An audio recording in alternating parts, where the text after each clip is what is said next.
Hello दोस्तों, स्वागत है आपका एसएस एग्ज़ाम यूट्यूब चैनल पे।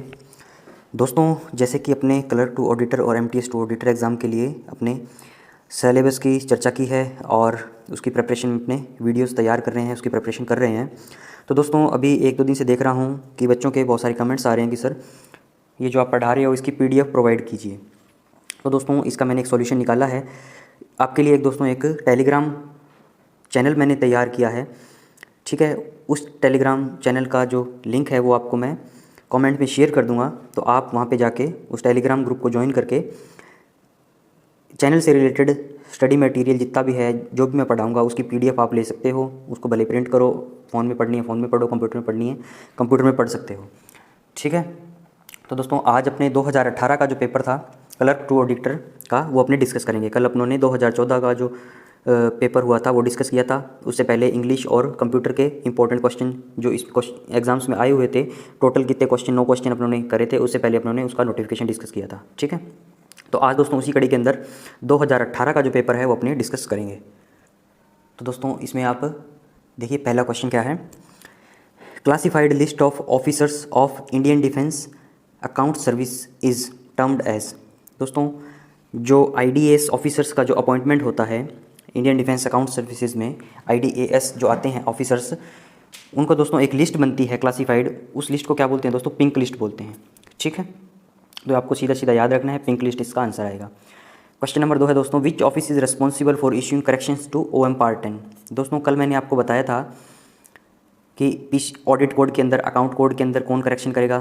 पीसीडीए सदन कमांड पूना, ठीक है। तो आज पूछ लेगा ओएम पार्ट 10 में कौन करेगा दोस्तों? पीसीडीए बेंगलोर, ठीक है। इससे रिलेटेड दोस्तों ओएम जो 8 है उसके अंदर सीडीआर में मेरिट करता है और ओएम 9 के अंदर पीसीडीए ओ पूना, ठीक है। अकाउंट कोड और ऑडिट कोड के अंदर दोस्तों कौन करेगा? ऑडिट कोड के अंदर करता है सदन कमांड पूना, ठीक है, पीसीडीए सदन कमांड पूना। और ओएम 8 में करेगा सीडीए आर्मी मेरिट और ओएम 9 में करेगा दोस्तों पीसीडीए ओ पूना। ओके, आगे चलते हैं दोस्तों। Minor penalty is defined in CCS CCA rule 1965 under rule 16, ठीक है दोस्तों। माइनर पेनल्टी क्या है, कौन से रूल के अंदर डिसाइड है? सीसीएस सीसीए रूल के, वो है रूल नंबर 16, ठीक है। मेजर पेनल्टी पूछ ले तो दोस्तों रूल नंबर 13, ठीक है। आगे चलते हैं। Which of the following states comes under region B as per official language rules 1976। तो दोस्तों जो ऑप्शन दिए हुए थे उसके अंदर गुजरात आएगा आंसर, रीजन बी के अंदर, ठीक है दोस्तों। ये क्वेश्चन दोस्तों वीडियो देखना, आपको जो मैं स्टडी मटेरियल प्रोवाइड करवा रहा हूँ वो देखना क्यों इंपॉर्टेंट है आपके लिए। वो आप क्यों देखोगे? वो इसलिए देखोगे दोस्तों, ये तो सभी बच्चे पढ़ लेंगे कि गुजरात है, लेकिन ये जो चीज़ मैं आपको एक्स्ट्रा बता रहा हूँ ये आपको किताब के पता नहीं कौन से पेज पे कौन से कोने में मिलेगी। तो उन सारी चीज़ों को इकट्ठा करके इस क्वेश्चन के अंदर मैं लिखा, इसको लिंक करके, लिंकिंग मेथड जो है, क्वेश्चन को लिंक कर करके पढ़ना, इससे ज़्यादा अपने मेमोरी शार्प होगी और आपको ये याद रहेगा, ठीक है। गुजरात आ गया रीजन बी के अंदर। तो अपने देख लेते हैं दोस्तों ऑफिशियल लैंग्वेज रूल्स जो है 1976 के हिसाब से जो रीजन्स हैं, 3 रीजन्स में बांटा गया है लैंग्वेज के हिसाब से उनको, रीजन ए, रीजन बी और रीजन सी। रीजन ए के अंदर दोस्तों 11 स्टेट और यूटी हैं, रीजन बी के अंदर दोस्तों 6 स्टेट और यूटी हैं, और इन दोनों को छोड़ के जितने भी बाकी जो स्टेट्स और यूटी बचेंगे वो रीजन सी के अंदर इंक्लूड किए जाएंगे, ठीक है दोस्तों। तो रीजन ए के अंदर 11 कौन कौन से हैं? बिहार, छत्तीसगढ़, हरियाणा, हिमाचल प्रदेश, झारखंड, मध्य प्रदेश, राजस्थान, उत्तर प्रदेश, उत्तराखंड, दिल्ली, अंडमान व निकोबार जो है द्वीप समूह है, यूनियन टेरेटरी। तो दोस्तों इसको याद कैसे रखोगे आप? मेनली जो नॉर्दर्न स्टेट्स जो हैं, ठीक है, उनमें रीजन ए है, ठीक है। और इनको भी याद करने की दोस्तों एक शॉर्ट ट्रिक मैंने चैनल पे पहले शॉर्ट्स अपलोड किया हुआ है, वहाँ जाके देख सकते हो, ठीक है। तो मेनली जो नॉर्थ के जो स्टेट हैं, बिहार है, बिहार के साथ चिपकता हुआ क्या है? यूपी है, ठीक है, झारखंड है, और ऊपर जाओगे तो क्या आएगा? हिमाचल प्रदेश आएगा, ठीक है।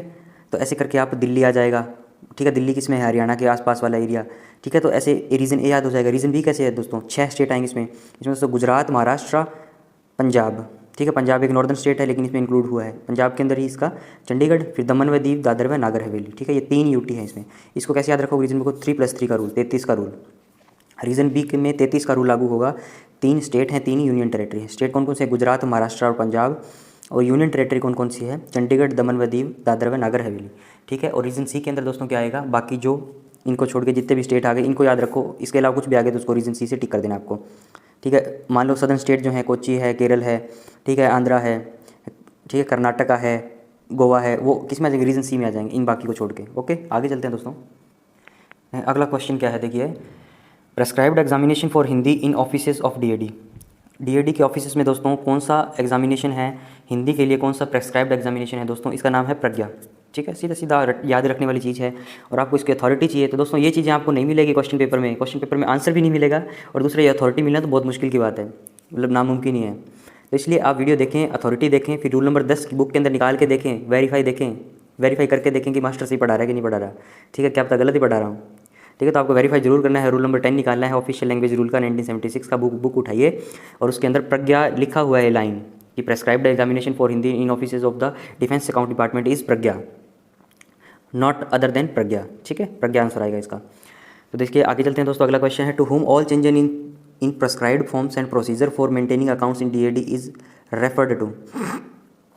दोस्तों जो फॉर्म्स और प्रोसीजर हैं अपने डिफेंस अकाउंट्स डिपार्टमेंट के अंदर जो मेंटेन करते हैं, उनमें अगर चेंज करना है वो कौन प्रेस्क्राइब करेगा दोस्तों, वो किसको रेफ़र किए जाएंगे प्रेस्क्रिप्शन के लिए, वो CGDA को। दोस्तों देखो बहुत सारे दोस्तों ऐसे सिमिलर क्वेश्चन हैं कि फॉर्म्स में चेंज करना है तो किसको रेफ़र करना है, इसमें चेंज करना है तो किसको चेंज करना है, मेजर हेड में चेंज करना है तो किसको रेफ़र करना है।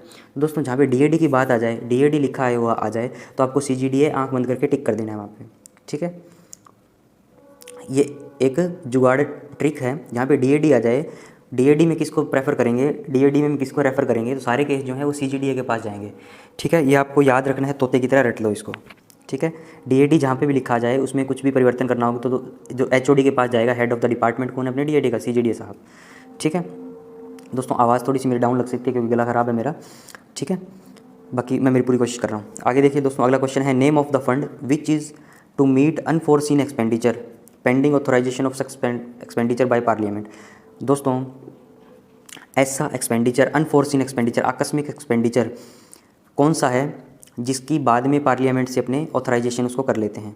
दोस्तों ये है कंटिजेंसी फंड, जिसको आकस्मिक निधि बोलते हैं। मान लो एकदम से आपदा आ गई कहीं पे भी, तो उस टाइम मान लो संसद सत्र नहीं बैठा है तो आपको क्या है, ओनली प्रेसिडेंट की एक कंसेंट पे कंटिजेंसी फंड ऑफ इंडिया से 500 करोड़ रुपए तक की लिमिट रहती है इसमें, वो आप ड्रॉ कर सकते हैं। ठीक है दोस्तों, ये कौन से आर्टिकल में है, आर्टिकल 267 ऑफ द कॉन्स्टिट्यूशन। 266 के फर्स्ट में क्या है, कंसोलिडेटेड फंड ऑफ इंडिया, और 266 के 2 में क्या है दोस्तों, पब्लिक अकाउंट ऑफ इंडिया।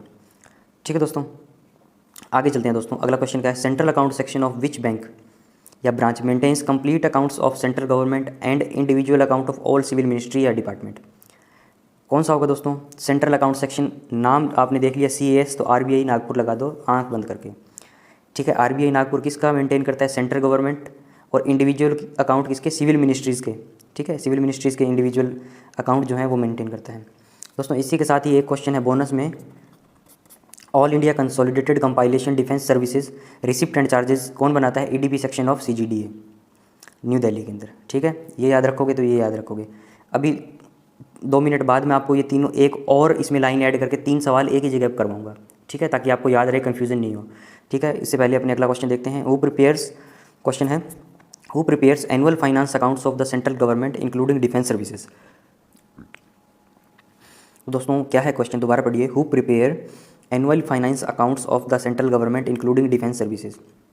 दोस्तों सेंट्रल गवर्नमेंट के अकाउंट कौन बनाता है, यही क्वेश्चन है। इसमें फाइनेंस अकाउंट लिखे, फंड अकाउंट लिखे, कुछ भी लिखे, कोई आपको इससे ज़्यादा कंफ्यूज होने की ज़रूरत नहीं है। साइकोलॉजिकल अटैक है एग्जामिनर का कि बच्चा इसमें थोड़ा सा दिमाग लगाए। तो सेंट्रल गवर्नमेंट के अकाउंट की बात आ जाए तो आपको CGA लिख देना है आंख बंद करके। किस में आता है दोस्तों, मिनिस्ट्री ऑफ फाइनेंस में, डिपार्टमेंट ऑफ एक्सपेंडिचर में। इसके साथ ही दोस्तों एक चीज़ और याद रखो, आपको 1976 में डिपार्टमेंटलाइजेशन हुआ था जब अकाउंट का, उससे पहले CGA नाम का कोई पद नहीं था। 1976 के बाद डिपार्टमेंटलाइजेशन ऑफ अकाउंट्स के बाद the post of the CGA has been created to consolidate the accounts of all the ministry of the central government as well as to make the annual finance account of the central government। ठीक है, okay आगे चलते हैं। आगे देखिए दोस्तों, how many digits major head of account contain. दोस्तों major head of accounts के अंदर कितने डिजिट हैं दोस्तों, 4 है। दोस्तों ये क्वेश्चन सभी पढ़ेंगे, सभी याद करेंगे, लेकिन आप में और उनमें क्या फ़र्क है, आपको ये चीज़ें एक्स्ट्रा मिल रही है। ठीक है, तो आपको इस एक क्वेश्चन के जरिए 8 क्वेश्चन और याद हो जाएंगे। मान लो हेड से रिलेटेड, मेजर हेड से रिलेटेड कोई भी क्वेश्चन आए तो आप उससे चूक नहीं सकते। पंचिंग मीडिया के अंदर जितने भी हेड हैं, कोड हेड हैं, उनसे रिलेटेड क्वेश्चन आए तो आप नहीं चूक सकते। तो देखिए क्या है दोस्तों, जो सेंट्रल गवर्नमेंट के अकाउंट जो हैं वो है 6 टायर क्लासिफिकेशन में, और अपना जो डिफेंस का है, MOD का defence services receipt and charges के अकाउंट है दोस्तों, वो है 5 टायर। दोस्तों कौन सा ऑब्जेक्ट हेड जो है ये ओनली ऑन सेंट्रल गवर्नमेंट के अकाउंट्स में है, ठीक है। ऑब्जेक्ट हेड यहाँ पे अपने डिटेल्ड हेड तक है, ठीक है, ये याद हुआ आपको। सेंट्रल गवर्नमेंट का दोस्तों 6 टायर क्लासिफिकेशन है अकाउंट्स का, और डिफेंस सर्विसेज का है ओनली 5 टायर क्लासिफिकेशन। दोनों में डिफरेंस है, याद रखें आप इनको। और 5 टायर क्लासिफिकेशन क्या है वो मैंने यहाँ पे बताया है आपको। याद कैसे करना है, 423 222 करके, 6 के 6 याद रखो आप। तो 423 222 4 डिजिट का ये डिजिट है, ठीक है। 2076 0077 ऐसे करके, ठीक है। तो 4 डिजिट का है दोस्तों मेजर हेड, 2 डिजिट का है सब मेजर हेड, 3 डिजिट का है दोस्तों माइनर हेड, 2 डिजिट का है फिर सब हेड, फिर 2 डिजिट का है दोस्तों डिटेल्ड हेड, फिर 2 डिजिट का है दोस्तों ऑब्जेक्ट हेड। कैसे याद करना है, major head sub major head, major head के आगे सब लगाना है, फिर माइनर, फिर एक बार फिर सब आ गया, सेकंड नंबर पे सब था, फिर चौथे नंबर पे सब आ गया, फिर आगे डिटेल्ड, फिर आगे ऑब्जेक्ट, ठीक है। Major head sub major head minor head sub head, 2 number पे सब, 4 नंबर पे सब, पहले नंबर पे एम, तीसरे नंबर पे एम, फिर डिटेल्ड हेड और ऑब्जेक्ट हेड। इसको ऐसे याद रखो, डीओ, डीओ लेटर लिखते हैं, डेमी ऑफिशियल लेटर अपने DO, detailed head object head, ठीक है। 423 222 याद हुआ आपको। इसके बाद दोस्तों ये किस किस को डिनोट करते हैं, ये क्वेश्चन भी काफ़ी बार पूछा गया है ऐसे एग्जामिनेशन में, प्रीवियस ईयर्स के क्वेश्चन आप सॉल्व करोगे तो। दोस्तों मेजर हेड जो फंक्शन को डिनोट करता है, ठीक है। सब मेजर हेड इसी का पार्ट है तो सब फंक्शन को डिनोट करता है, ये याद हुआ आपको। इसकी ट्रिक है दोस्तों एमपी एसएस, एमपी यानी माइनर हेड जो है प्रोग्राम को, सब हेड है जो स्कीम को, एसएस एमपी एसएस, ठीक है। आगे डिटेल्ड है दोस्तों वो सब स्कीम को, इसके आगे सब लगा दो बस, ठीक है। तो याद रखो इसको, एक बार और याद करवाता हूँ। 423 222 major head sub major head minor head sub head 2 4, फिर आगे डीओ डिटेल्ड हेड और ऑब्जेक्ट हेड, फिर function sub function, MP programme, SS scheme, detailed head के अंदर सब स्कीम, ठीक है। याद हुआ आपको। आगे चलते हैं दोस्तों, मोस्ट इंपॉर्टेंट क्वेश्चन है, एक क्वेश्चन आपको 1000% गारंटी है, लिख लीजिए आप। ये क्वेश्चन इन तीनों में से एक या 2 क्वेश्चन आपके एग्जामिनेशन में आएंगे 2 जून को, ठीक है। 2 जून को एग्जाम है आपका जिन क्लर्क्स और ऑडिटर्स का, ये इन तीनों में से एक या 2 क्वेश्चन आपके एग्जाम में आएंगे, ठीक है। क्वेश्चन क्या है देखिए दोस्तों, विच बैंक और branch acts as e focal point branch for all non civil ministries department from government e payment gateway. दोस्तों आपको क्या याद रखना है, e all non civil ministry, all non civil ministry की बात आएगी तो कौन सा बैंक और ब्रांच को क्लिक करोगे आप, एसबीआई सीएमपी ब्रांच मुंबई। समझ में आया, ऑल नॉन सिविल मिनिस्ट्री में।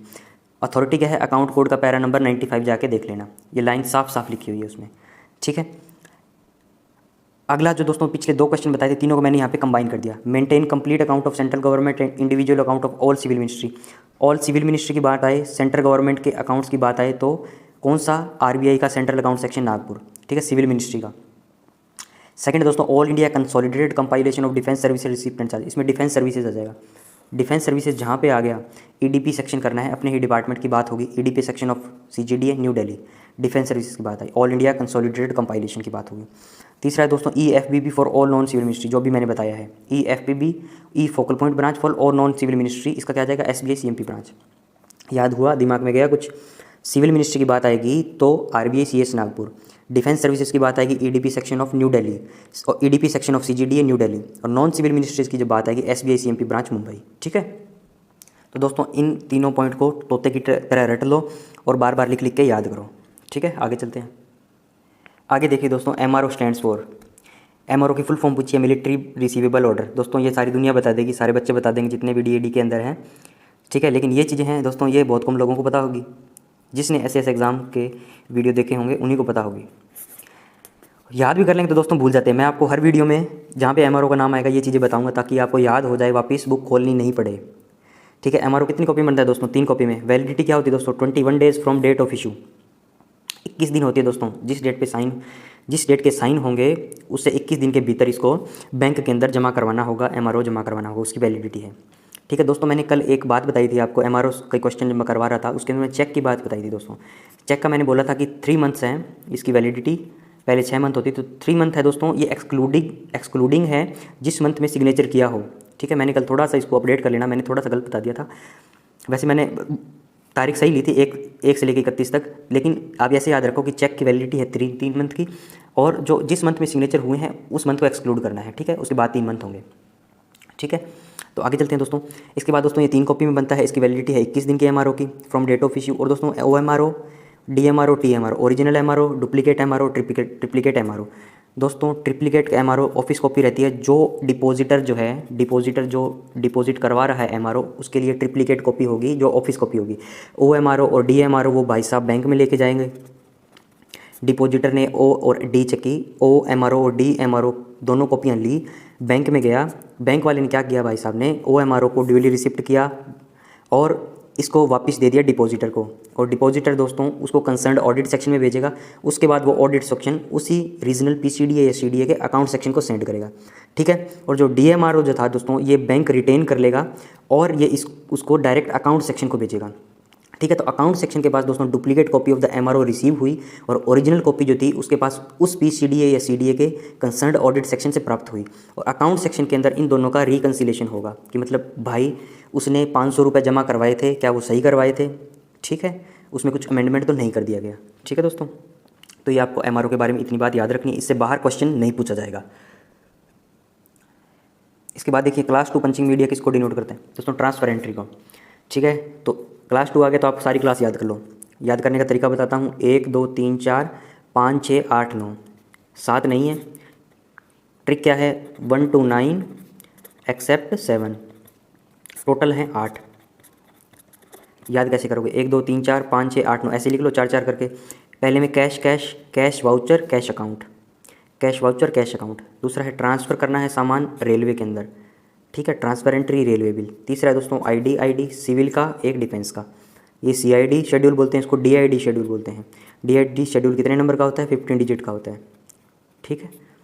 अगला है दोस्तों class 4 abstract of receipt and charges और 9 है एमईएस बिल। ये तो आपको याद रखना ही पड़ेगा अलग से और याद रह भी जाएगा। क्लास 9 पूछे तो एमईएस, 4 पूछे तो abstract of receipt and charges. अगला क्वेश्चन चलते हैं दोस्तों, RD and R heads means क्या है इसका मतलब दोस्तों, आरडी आर हेड का revenue deposit and remittance head, easy है। इसका दोस्तों अलग से चैनल पे वीडियो पड़ा है, पूरा टॉपिक करवाया हुआ है, जाके देख सकते हो आप। अगला है दोस्तों due date for preliminary report for the current financial year. दोस्तों इसके टेक्निकल टर्म पे मैं नहीं जाऊंगा, प्रीलिमिनरी रिपोर्ट क्या होती है, कौन बनाता है, कहाँ सेंड करनी है, इसके अंदर क्या होगा, ठीक है। ये जब अपने अकाउंट कोड पढ़ेंगे, जब ये टॉपिक आएगा देन आई विल डिस्कस। फिलहाल अभी आपको एग्जाम पास करना है तो उसी पॉइंट ऑफ व्यू से एमसीक्यू बेस पे आपको इसका रट्टा मार लो, इसको क्रैमिंग कर लो इसकी, कि 20 अगस्त है इसकी लास्ट डेट या ड्यू डेट जिसको बोल सकते हैं, कि 20 अगस्त प्रीलिमिनरी रिपोर्ट सबमिट करने की डेट है for the current financial year. इसके साथ साथ दोस्तों ये 3 तारीख और भी याद रखो आप एक बार। प्रीलिमिनरी रिव्यू रिपोर्ट 20 अगस्त को तो दोस्तों प्रीलिमिनरी रिपोर्ट है, अगर इसके आगे रिव्यू लगा देंगे प्रीलिमिनरी रिव्यू रिपोर्ट तो ये 10 नवंबर अगस्त के बाद हो जाएगी। 20 में से 10 घटा दो और अक्टूबर नवंबर, 1 महीना बाद 10 नवंबर। ये है दोस्तों revise estimate for current financial year. दोस्तों ये थोड़ा सा समझ सकते हो आप, रिवाइज एस्टिमेट, ठीक है। मान लो पहले कुछ एस्टिमेट दिया होगा, इतना एक्सपेंडिचर होगा, इतना रेवेन्यू होगा, उसको रिवीजन किया है उसका। तो मान लो 1 फरवरी को बजट पेश होता है तो उससे 1-1.5 महीने पहले हुआ होगा, तो यह आ जाएगा 20 दिसंबर, 20 अगस्त, 10 नवंबर, 20 दिसंबर, ठीक है। मॉडिफाइड अप्रोप्रिएशन दोस्तों 10 मार्च को, ठीक है। तारीख 10 और 20 ही है, महीने अलग अलग है, मार्च, अगस्त, नवंबर, दिसंबर, ठीक है। याद रखना, एक बार और पढ़ो इसको, पीडीएफ से पढ़ो, ठीक है। आपको मैं बता दूंगा पीडीएफ डाउनलोड करने का तरीका लेक्चर के लास्ट में, ठीक है। आगे चलते हैं दोस्तों। आगे दोस्तों major head 2076 defence services pertain to. दोस्तों 2076 जो है किससे परटेन करता है, ये है दोस्तों आर्मी से। ये दोस्तों इसके साथ साथ कुछ डिटेल्ड इन्फॉर्मेशन मैंने दी है, इसको भी आप देख लीजिए दोस्तों। रेवेन्यू का जो रिसिप्ट साइड है उसमें मेजर हेड दोस्तों 5, आर्मी का 0076, नेवी का 0077, एयरफोर्स का 0078, ऑर्डिनेंस फैक्ट्री का 0079, डीआरडीओ है दोस्तों 0080, ठीक है दोस्तों। तो कैसे याद रखोगे, 76, 70, 78, 79, 80, army, navy, air force, ordnance factory और डीआरडीओ, ठीक है। आप इसको याद रखो दोस्तों। रिसिप्ट साइड के अंदर कोई भी कैपिटल एक्सपेंडिचर का कोई भी हेड नहीं है, ठीक है। कैपिटल का एक्सपेंडिचर नहीं, सॉरी, कैपिटल का। इसके बाद देखिए दोस्तों कैपिटल एक्सपेंडिचर के दोस्तों 6 हेड हैं, army, navy, air force, ordnance factory, DRDO, capital outlay on defence services. दोस्तों इनके अंदर 2 जोड़ दो आप, 2076, 2077, 2078, 2079, 2080, ठीक है। और इसका अलग से याद रखो 4076, ठीक है। ये मैंने उसमें बताया हुआ है, अलग से टॉपिक है इसका, RDR head, major and minor head of accounts, उसमें आप देख सकते हो, चैनल पे वीडियो पड़ा है। आगे चलिए दोस्तों, क्वेश्चन है who is the head of the DID. DID का हेड कौन दोस्तों, सीजीडी है, सभी को पता है।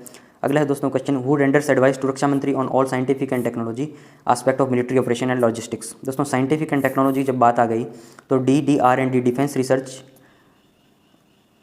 Department of defence research and development, ठीक है, ये इसमें आंसर आएगा। तो ये क्या होता है दोस्तों, साइंटिफिक एडवाइज़र टू रक्षा मंत्री होता है, जो इसका हेड होता है, ठीक है। इसका जो हेड होगा DDR&D का, वो साइंटिफिक एडवाइज़र होगा रक्षा मंत्री को, ठीक है। तो ये इसका आंसर आ जाएगा दोस्तों। MOD के कितने डिपार्टमेंट है, 5, DOD department of defence, DMA department of military affair, DOP department of, DDP department of defence production, DDR&D department of defence research and development, और लास्ट कौन सा है दोस्तों, DESW department of ex serviceman welfare. ये कब खुला था दोस्तों, 2004 में। DMA कब खुला था दोस्तों, अभी लेटेस्ट 1 साल पहले। ठीक है। DOD क्या है दोस्तों, डिपार्टमेंट ऑफ डिफेंस, इसके अंदर अपना MOD फाइनेंस आता है। MOD फाइनेंस के अंदर दोस्तों क्या आता है, DAD डिपार्टमेंट आता है। ठीक है, तो ये बेसिक जानकारी आपको होनी चाहिए। ठीक है, आगे चलते हैं दोस्तों अपने। आगे देखिए दोस्तों, NADFM national academy of defence financial management कहाँ लोकेटेड है, पुणे में दोस्तों। अगला क्या है दोस्तों, who is responsible to carry post audit of the pay TA etcetera bill of the DAD office other than its own office. दोस्तों जो पे और TAD के जो पोस्ट ऑडिट है, जो बिल्स हैं DAD ऑफिस के, वो कौन करता है उनकी पोस्ट ऑडिट। DAD ऑफिस के पे और TA बिल्स की पोस्ट ऑडिट कौन करता है, वो करता है दोस्तों PCDA पेंशन इलाहाबाद, जिसको प्रयागराज बोलते हैं। और आपसे पूछ ले कि PCDA पेंशन प्रयागराज या इलाहाबाद के TAD बिल की पोस्ट ऑडिट कौन करता है, तो इसका आ जाएगा दोस्तों CDA पटना। ठीक है, अगला क्वेश्चन देखिए दोस्तों, DPC stands for departmental promotion committee, DPC की फुल फॉर्म है। ठीक है, इजी है। अगला देखिए दोस्तों, अपार stands for annual performance assessment report. ठीक है दोस्तों, आजकल जो MTS हैं, क्लर्क्स जो हैं, इनकी जो है वो अपार लिखी जाती है ऑफलाइन फॉर्म में। ठीक है, लेकिन दोस्तों जो ऑडिटर्स हैं, सीनियर ऑडिटर्स हैं, WO AO जो भी हैं, ACDA DCDA, उनके दोस्तों स्पैरो सिस्टम आया है। स्पैरो सिस्टम क्या है दोस्तों, कुछ भी नहीं है, जो इनकी अपार जो है वो ऑनलाइन भरी जाएगी अब। ठीक है, उनको रिव्यू रिपोर्ट जो ऑनलाइन ही करना है, एक विंडो प्रोवाइड करवाई है सेंट्रल गवर्नमेंट ने कि भाई आप ऑनलाइन भरो उसको, ना कि ऑफलाइन। ठीक है, तो इसमें क्या है दोस्तों, इसकी फुल फॉर्म पूछी जा सकती है, लेटेस्ट टॉपिक है, क्या होगी, smart performance appraisal report recording online window. तो दोस्तों मान लो 4 क्वेश्चन दोगे तो इसमें आपको पूरी याद नहीं है ये, तो आप इसके मेन शब्द याद रखो दोस्तों। अप्रेजल, एक तो अप्रेजल याद रखो, और रिकॉर्डिंग याद रखो, यहाँ पे वो गड़बड़ कर सकता है। ठीक है, ऑनलाइन विंडो याद होगी, स्मार्ट परफॉर्मेंस आपको याद होगा, रिपोर्ट है तो रिपोर्ट है ही। ठीक है, अप्रेजल और recording, smart performance appraisal report recording online window. ठीक है दोस्तों, अगला चलते हैं दोस्तों, MFAI स्टैंड्स फॉर। MFAI की फुल फॉर्म पूछी गई है दोस्तों, major financial and accounting irregularity. MFAI की फुल फॉर्म है para 524 of audit code. 524 para में जाओगे दोस्तों ऑडिट कोड बुक के, तो आपको MFAI के बारे में जानकारी मिलेगी। ठीक है दोस्तों, तो ये तो सभी को पता है, लेकिन ये जो एक्स्ट्रा जानकारी है ये उन्हीं लोगों को पता चलेगी जो वीडियो देखेंगे, पूरा वीडियो देखेंगे SAS एग्जाम का। ठीक है दोस्तों, और ये दोस्तों इन वीडियोज़ को जो क्वेश्चन मैं आपको प्रोवाइड करवा रहा हूँ, इसको ओनली क्लर्क और MTS ऑडिटर बनने के लिए नहीं है। ये सारी चीज़ें दोस्तों आपको SAS के एग्ज़ाम में भी यूज़ आएगी। ठीक है, ऑडिट कोड है, पूरी बुक तो है ही, SAS पार्ट 1 के पेपर 2 के अंदर ऑडिट कोड पूरी बुक है। ठीक है, तो ये सारी चीज़ें वहाँ भी पढ़ोगे, इससे बढ़िया आप पहले पढ़ लो, तो आपकी डबल प्रिपरेशन हो जाएगी। मान लो ऑडिटर बन गए, उसके बाद आप डब्ल्यू की प्रिपरेशन स्टार्ट कर देना। ठीक है, तो इसके बाद देखिए दोस्तों क्या है, मेजर फाइनेंशियल अकाउंटिंग इरेगुलरिटी, इसकी फुल फॉर्म है। तो दोस्तों इसके बारे में क्या है जानकारी, क्वार्टरली बेसिस पे दोस्तों ही बनती है। क्वार्टरली कौन कौन से क्वार्टर में, जून, सितंबर, दिसंबर, मार्च, 4 क्वार्टर हैं दोस्तों। जून कब आएगा, अप्रैल मई जून, फिर आ गया अगस्त, जुलाई अगस्त सितंबर, अक्टूबर नवंबर दिसंबर, जनवरी फरवरी मार्च। ठीक है, कब होगी, 20th of the next month. ठीक है, तब तक आपको इसको सेंड करनी है। 2 पार्ट में बनती है दोस्तों, फ्रेश रेगुलरिटी, एक तो फ्रेश जो इरेगुलरिटी रेज किया आपने, एक दोस्तों previously raised point but remain outstanding till now. ठीक है, दो भाग में बनेगी, और इनके भी आगे 2 सब पार्ट हैं, एक में कैश लॉस और एक में स्टोर लॉस की जानकारी आएगी, या तो कैश का लॉस हुआ होगा या स्टोर का लॉस हुआ होगा। ठीक है दोस्तों, और 5 लाख से ज़्यादा का लॉस जो होगा वही MFAI में इंक्लूड करना पड़ेगा अपने को, वही इंक्लूड होगा। ठीक है, तो इसकी कुछ शर्तें थी। आगे चलते हैं दोस्तों, आगे देखिए दोस्तों, an auditor is writing his APAR, who will be the reviewing officer in the system of writing of APARs in a PCDA CDA office. दोस्तों कोई भी ऑडिटर जो है वो अपार लिख रहा है अपनी, या कोई क्लर्क अपार लिख रहा है, तो उसका रिव्यूइंग ऑफिसर कौन होगा दोस्तों, PCDA और CDA ऑफिस में। दोस्तों उसका होगा सीनियर अकाउंट ऑफिसर, या अकाउंट्स ऑफिसर बोल दो, SAO AO एक ही बात है। ठीक है, AO सीनियर AO बन जाता है थोड़े साल बाद। ठीक है, और दोस्तों आपसे पूछ लेंगे भैया रिपोर्टिंग ऑफिसर कौन है, रिपोर्ट किसको करेगा, वो WO को करेगा। रिपोर्टिंग ऑफिसर हमेशा WO रहता है, और रिव्यूइंग ऑफिसर जो है WO से ऊपर जो सीनियर होगा वो रहेगा। ठीक है, आपको मेन ऑफिस में हो, PCDA CDA ऑफिस में हो तो आपको यही मिलेगा। मान लो सब ऑफिस में हो तो वहाँ पे थोड़ा सिनेरियो थोड़ा इसका अलग हो जाता है। ठीक है, अगला क्वेश्चन क्या है दोस्तों, current normal running block year of 4 years for LTC for journey to any place in India. Block year पूछा है दोस्तों LTC का, 2018 का पेपर है, तो उस टाइम ब्लॉक ईयर का था 2018 से 21। मान लो 2022 में सवाल पूछेगा वो जून के अंदर, 2 जून को, तो आपको ये टिक करके आना 2022 से लेकर 25 तक। ठीक है, 22, 23, 24, 25 4 साल का ब्लॉक ईयर होता है। न्यू रिक्रूट के लिए दोस्तों पता क्या नियम है, 8 साल तक वो लगातार LTC ले सकता है। ठीक है, आगे चलिए दोस्तों, एनपीएस का भी फैक्ट में आया 1/1/2004 को। ये क्वेश्चन भी इजी था। In which section of a regional office of DAD cash book is maintain. दोस्तों कैश बुक क्या होती है? मान लो दोस्तों आपने कुछ सामान परचेज किया है, तो उसके जो अमाउंट जो है दोस्तों, पैसे का जो लेन देन है वो कैश बुक में मेंटेन होता है, तो वहाँ वो कहाँ होगा? अकाउंट सेक्शन में। ठीक है, ऐसी चीज़ें जो है पैसे से रिलेटेड जो है वो सारी अकाउंट सेक्शन में ही होती है। ठीक है दोस्तों, आगे चलते हैं। एनईएफटी की फुल फॉर्म पूछी है, नेशनल इलेक्ट्रॉनिक फंड ट्रांसफ़र। ठीक है, याद रखिए नेशनल इलेक्ट्रॉनिक फंड ट्रांसफ़र। तो दोस्तों यहाँ पे अपने 2018 का जो क्लर्क टू ऑडिटर जो पेपर था वो अपनों ने पूरा डिस्कस कर लिया विद अथॉरिटी। उससे रिलेटेड जितनी जानकारी मुझे थी, जितनी मैं खोज पाया हूँ, जितनी बुक्स में मुझे मिली है, मैंने आपको प्रोवाइड करवाई है। तो इसको वीडियो को 2-3 बार देखिए, दोस्तों के साथ शेयर कीजिए। ठीक है, इसमें से आपको क्वेश्चन मिलेंगे इस बार।